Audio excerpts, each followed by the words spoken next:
મહાનગરપાલિકાની મુખ્ય કચેરી સામે છેલ્લા 3 દિવસથી પાણીની લાઇનમાં લીકેજ.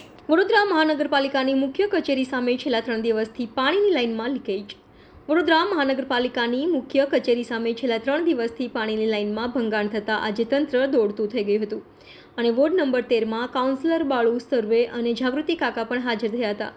અધિકારીઓ અને કાઉન્સિલરની હાજરીમાં જ્યારે તપાસ કરવામાં આવી તો પાણીની લાઇનની અંદર લીકેજ જોવા મળ્યું હતું.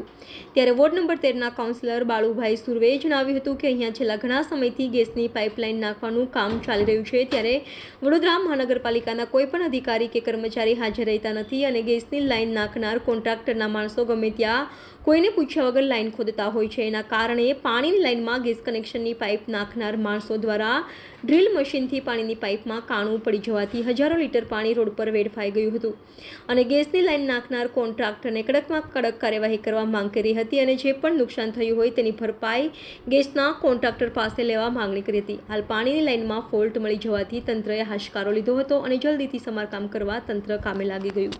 Reporter Rahul Rajput, YNN news, Vadodara.